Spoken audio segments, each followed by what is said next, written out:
बोलिए सदगुरुदेव की जय। बोलिए संत समाज की जय। बोलिए भक्त समाज की जय। आज मैं महापुरुषों के अनुकंपा से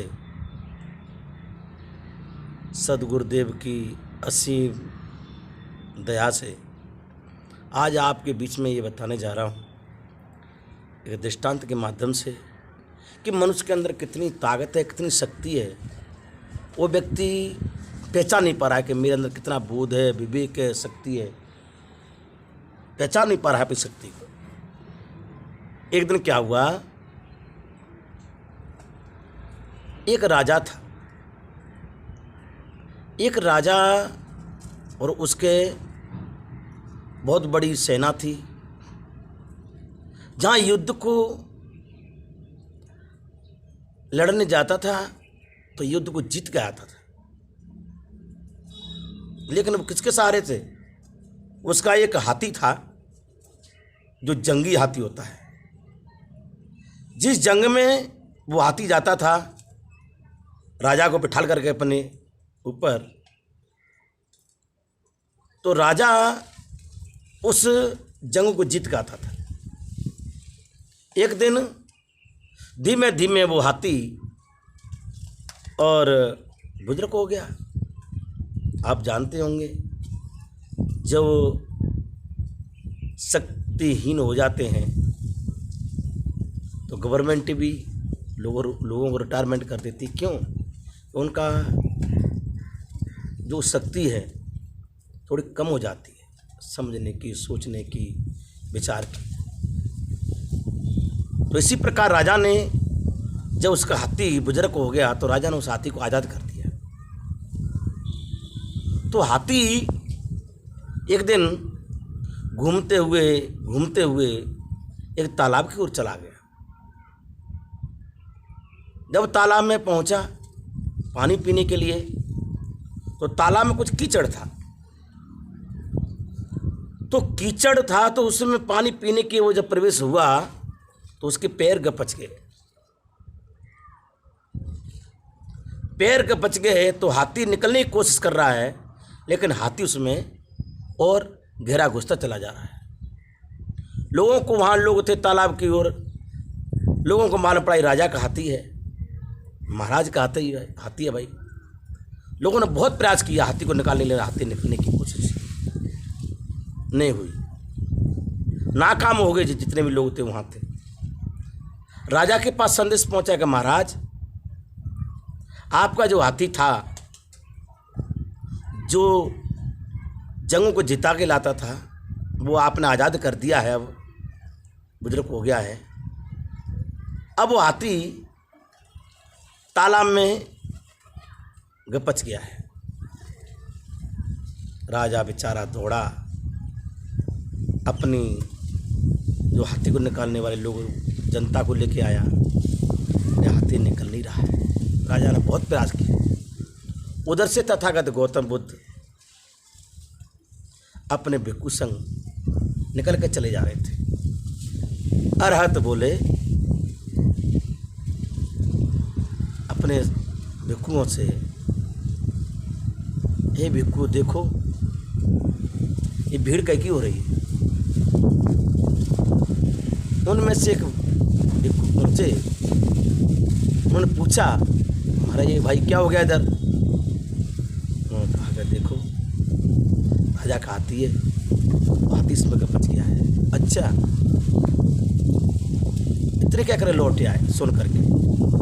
तथागत गौतम बुद्ध को आके उनको बता दिया कि अरहत ऐसी सी बात है कि वो हाथी राजा का था, उसमें गपच गया है, निकल नहीं रहा है। जनता बहुत परेशान हो गई। अच्छा चलो हम चलते हैं। तथागत गौतम बुद्ध दयालु थे, वहाँ पहुँचे जाकर उन्होंने जायजा लिया। जायजा लेकर के उन्होंने कहा भाई हाथी करता क्या था? ये सब जिस जंग में जाता था वो जंग को जीत कर लाता था। अच्छा, इतना शक्तिशाली था? हाँ। तथागत गौतम बुद्ध ने कहा कि इसका ढोल कहाँ है? ढोल जो जंग का ढोल होता है, ढोल बजाते हैं ना युद्ध के लिए, जिसे शुभारंभ करते हैं, ढोल मंगाया गया। तो हाथी के कान पे बजाया, धाम धाम धाम धाम। जब उसमें शक्ति ऊर्जा पैदा हुई, जंग का हाथी में ताकत आई अपने आप। यूँ जो ढोल बजाते चला तो यूँ ताकत आती जा रही थी उसके अंदर, शक्ति को उभारता हुआ चला जा रहा था हाथी। अपने आप एकदम बाहर निकल के बाहर आ गया। सज्जनों, जब तक आदमी को एक एहसास नहीं होता कि मेरे अंदर कितनी ताकत है, ये तो दृष्टांत सिद्धांत में ये कि इस शक्ति को बताने वाले कौन है? सदगुरु। अगर तथागत गौतम उस मार्ग को नहीं देते, मार्गदाता है, संत मार्गदाता है, चलने का तो तुम्हारा काम है। आगे गड्ढे तुम्हें देखने हैं, कांटे तुम्हें देखने हैं, मोड़ तुम्हें देखने हैं, ऊंच नीच तुम्हें देखनी है। संत तो केवल आपको मार्ग दे सकते हैं, मार्ग पर चलने का तुम्हारा काम। इसलिए हे मनुष्य, अपनी शक्ति पैदा कर, अपनी शक्ति को पहचान। तू है कौन? वो सबसे बड़ा सरोपर है, प्रकृति के बाद तेरा ही नंबर है। प्रकृति के बाद तेरा ही नंबर है। सबका ज्ञाता तू है।